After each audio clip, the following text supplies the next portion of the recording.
Hello, my name is Lauren Williams, and for my mass media presentation, I decided to analyze People magazine.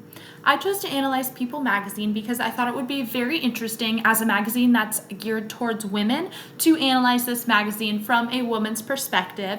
And as someone who personally reads People magazine, I thought this would be very interesting to take a deeper dive into something that I enjoy reading and I enjoy learning about. So I'm going to give a little brief overview of People magazine. So People magazine is a prominent lifestyle magazine with the goal to inform, entertain, and inspire people. This magazine was founded in 1996 and currently serves over 200 million readers.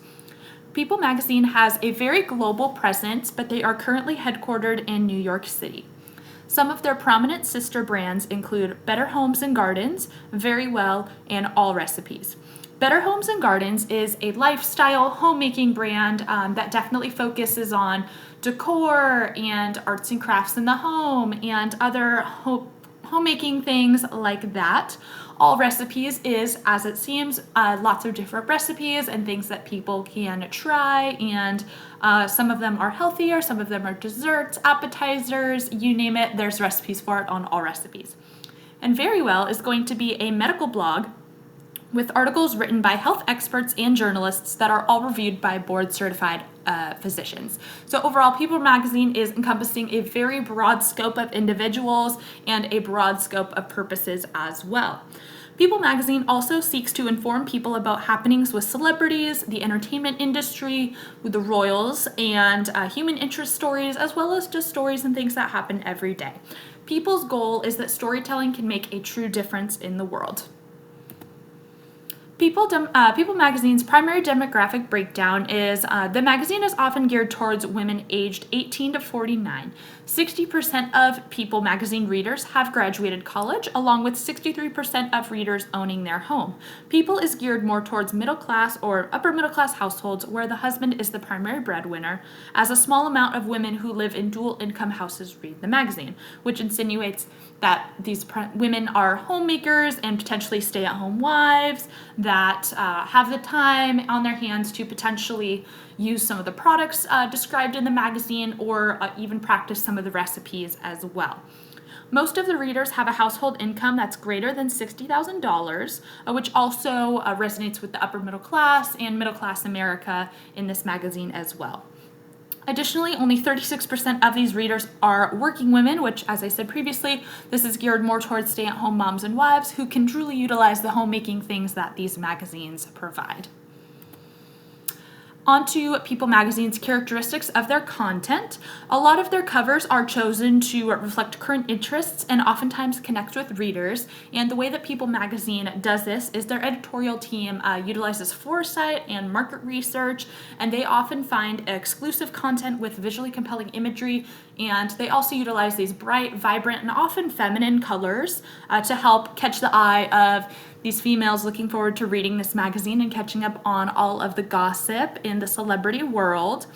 Oftentimes, to market their magazine, People magazine uses celebrities with perfect skin, perfect makeup. They're very happy and have a relaxed posture. And oftentimes, these are very attractive people with desirable features that people tend to want and tend to have surgeries and other medical procedures to get.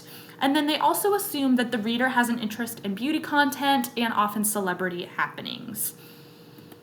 Here are a few examples of advertisements and stories to be discussed in the presentation. Jennifer Aniston has a Vital Proteins campaign.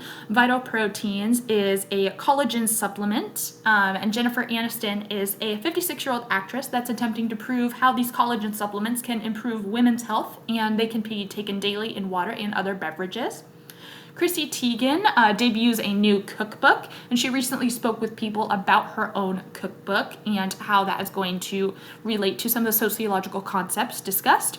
And then additionally, we have Kris Jenner's Thanksgiving outfit, and this definitely emphasizes more the material aspect of magazines and the idolization of that, and that what people wear and what celebrities wear, normal people would like to have in order to potentially assume that status. People magazine definitely contributes to gender role socialization, which is the subtle, pervasive process of learning what constitutes masculinity and femininity. And this is oftentimes accomplished by peers, families, schools, but most importantly, the media. This also says that women are often prioritize beauty, caregiving, and emotional labor, which oftentimes leads to stereotyping. Not all women want these things or necessarily want these things for their families, so it's definitely unfair to stereotype that this is what women want who tend to read the magazine. These ads often encourage women to practice femininity in a specific way that the ad is advocating for by using the specific products. And these ads essentially act as instructions, as if femininity is a one-size-fits-all for women. Femininity is not a one-size-fits-all approach for women. Every woman wants a different amount of that in their life and wants to express their own femininity in very different ways. And this honestly leads to unjust projection and a disregard for the individual needs or preferences. And Jennifer Aniston's Vital Proteins ad serves to prove that healthy and physically fit women take these supplements to increase their quality of life.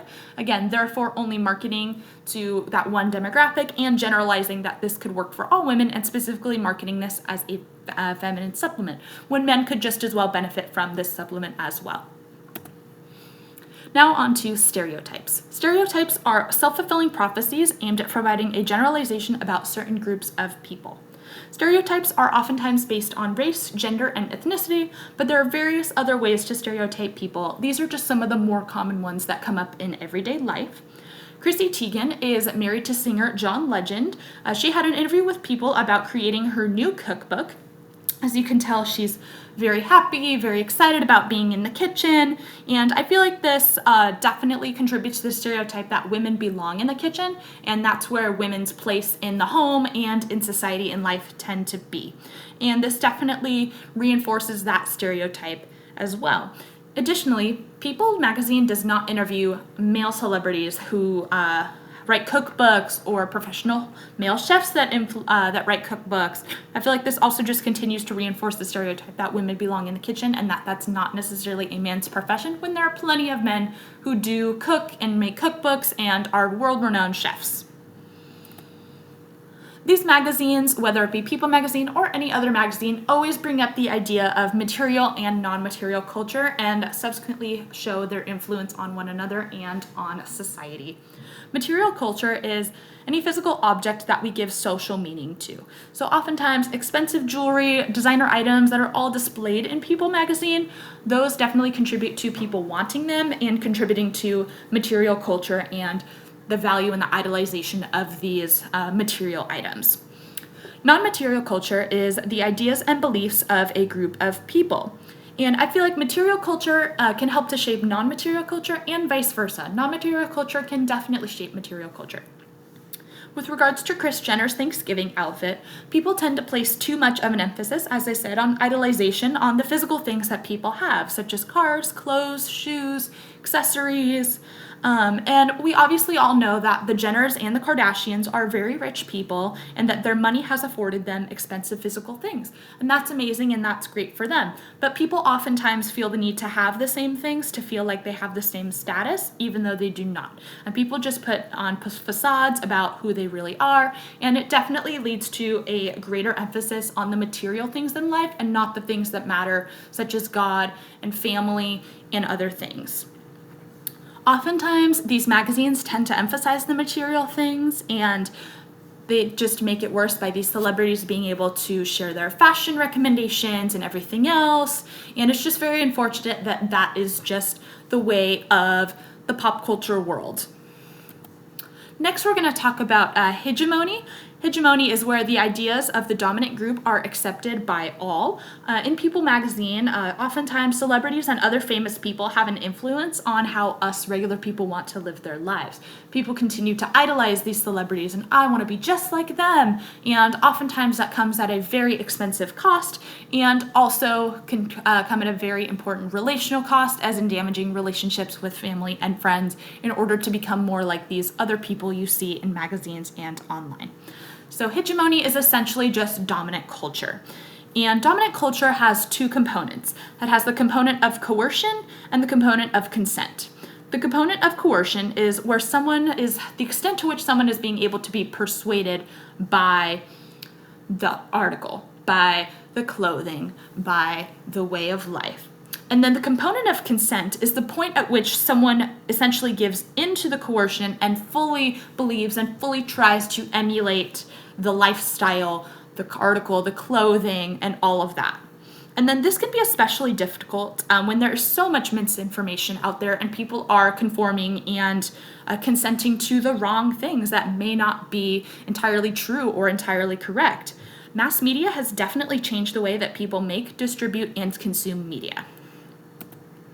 And finally, with regards to symbolic interactionism are judgments made based upon the social status people seem to occupy based on their appearance and other physical characteristics. For example, if someone has an expensive jewelry or handbags, there's a lot of judgment about how much they make, the money they have, how are they able to buy these things, in addition to those assumptions potentially being wrong. And maybe that could just be a very generous gift that somebody gave them or something else. It's very hard when people try to make these assumptions about what other people have. And one of the most important things is that people should not make intense judgments about others because you truly don't know somebody until you interact with them. And social status can definitely be negotiated through interactions. And people in the magazine, they can maybe appear wealthy or well off, but they may also be blessed with the role and the other things in the magazine that they receive. And it's very important that people take that into account. And it's important to remember as we get into a biblical approach, Psalm 34:8, which says, "O taste and see that the Lord is good. Blessed is the man who takes refuge in him." The Lord truly blesses all of us, and he is the reason why people have the things that they do. It is partially due to success and other things, but more so to the Lord's success and to the Lord's glory.